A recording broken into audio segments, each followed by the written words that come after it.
ಸೋನಿಯಾ ಗಾಂಧಿ ಅವರದ್ದು ಇಟಲಿ ರಕ್ತ, ಅದು ವಂದೇ ಮಾತರಂ ಹಾಡೋದಿಲ್ಲ ಅಂತ ಹೇಳಿ ಎಚ್.ಡಿ. ಕುಮಾರಸ್ವಾಮಿ ಅವರು ಕಾಂಗ್ರೆಸ್ ವಿರುದ್ಧ ದಾಳಿಯನ್ನ ಮಾಡಿದ್ದಾರೆ.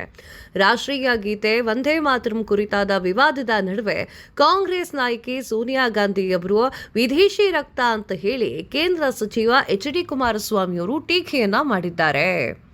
ಕೇಂದ್ರ ಸರ್ಕಾರದಲ್ಲಿ ಭಾರೀ ಕೈಗಾರಿಕೆ ಹಾಗೂ ಉಕ್ಕು ಖಾತೆಯನ್ನ ನಿರ್ವಹಿಸ್ತಾ ಇರುವಂತಹ ಎಚ್.ಡಿ. ಕುಮಾರಸ್ವಾಮಿ ವಂದೇ ಮಾತರಂ ಹಾಡುವುದಕ್ಕೆ ವಿರೋಧ ವ್ಯಕ್ತಪಡಿಸಿದ ಆರೋಪದ ಹಿನ್ನೆಲೆಯಲ್ಲಿ ಕಾಂಗ್ರೆಸ್ ನಾಯಕಿ ಸೋನಿಯಾ ಗಾಂಧಿ ಅವರನ್ನ ತೀವ್ರವಾಗಿ ಟೀಕೆಯನ್ನ ಮಾಡಿದ್ದಾರೆ.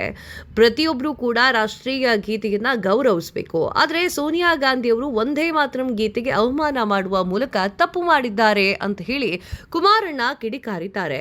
ಸೋನಿಯಾ ಗಾಂಧಿ ಅವರಿಂದ ಇನ್ನೇನು ನಿರೀಕ್ಷಿಸಲಿಕ್ಕೆ ಸಾಧ್ಯ ಆಗುತ್ತೆ? ಸೋನಿಯಾ ಗಾಂಧಿ ನಮ್ಮ ದೇಶದವರ, ಅವರು ಮದುವೆಯ ನಂತರ ನಮ್ಮ ದೇಶಕ್ಕೆ ಬಂದವರು, ಅವರಲ್ಲಿ ಹರಿತಾ ಇರೋದು ಇಟಾಲಿಯನ್ ರಕ್ತ ಅಲ್ವೇ ಅಂತ ಹೇಳಿ ಕುಮಾರಸ್ವಾಮಿ ಅವರು ವ್ಯಂಗ್ಯವಾಡಿದ್ದಾರೆ. ದೇಶಭಕ್ತಿ ವಂದೇ ಮಾತರಂ ವಿಷಯದಲ್ಲಿ ಕಾಂಗ್ರೆಸ್ ನಾಯಕರು ಸಣ್ಣತನ ತೋರುವುದು ಸರಿಯಲ್ಲ ಅಂತ ಹೇಳಿ ಕುಮಾರಣ್ಣ ಅಸಮಾಧಾನವನ್ನು ವ್ಯಕ್ತಪಡಿಸಿದ್ದಾರೆ. ಇನ್ನು ಎಚ್.ಡಿ. ಕುಮಾರಸ್ವಾಮಿ ಅವರ ಹೇಳಿಕೆಗೆ ತಿರುಗೇಟನ್ನ ನೀಡಿದ್ದಾರೆ ಕಾಂಗ್ರೆಸ್ನ ರಿಜ್ವಾನ್ ಅರ್ಷದ್ ಅವರು. ಸೋನಿಯಾ ಗಾಂಧಿ ಅವರಿಗೆ ಅನೇಕ ಭಾರತೀಯರಿಗಿಂತಲೂ ಹೆಚ್ಚು ಭಾರತೀಯರಾಗಿದ್ದಾರೆ. ಕುಮಾರಸ್ವಾಮಿ ಅವರು ಮಾತನಾಡುವ ಮೊದಲು ಎಚ್ಚರಿಕೆಯಿಂದ ಇರಬೇಕು ಅಂತ ಹೇಳಿ ರಿಜ್ವಾನ್ ಅರ್ಷದ್ ಅವರು ಹೇಳಿದ್ದಾರೆ. ಇನ್ನು ಕಾಂಗ್ರೆಸ್ನ ಪ್ರಧಾನ ಕಚೇರಿ ಇಂದಿರಾ ಭವನದಲ್ಲಿ ನಡೆದಂತಹ ಸ್ವತಂತ್ರ ದಿನಾಚರಣೆಯ ಸಂದರ್ಭದಲ್ಲಿ ಇಂದಿರಾ ಗಾಂಧಿ ಅವರು ವಂದೇ ಮಾತರಂ ಗೀತೆಯ ಪೂರ್ಣ ಆವೃತ್ತಿ ಹಾಡೋದನ್ನ ತಡೆದಿದ್ದಾರೆ ಅಂತ ಹೇಳಿ ಬಿಜೆಪಿಯವರು ಆರೋಪಿಸಿದ್ದಾರೆ. ಈ ಕುರಿತಾಗಿ ಸೋನಿಯಾ ಗಾಂಧಿ ದೇಶಕ್ಕೆ ಕ್ಷಮೆ ಯಾಚಿಸಬೇಕು ಅಂತ ಹೇಳಿ ಕೇಂದ್ರ ಗೃಹ ಸಚಿವರಾಗಿರುವಂತಹ ಅಮಿತ್ ಶಾ ಅವರು ಕೂಡ ಒತ್ತಾಯವನ್ನ ಮಾಡಿದ್ದಾರೆ.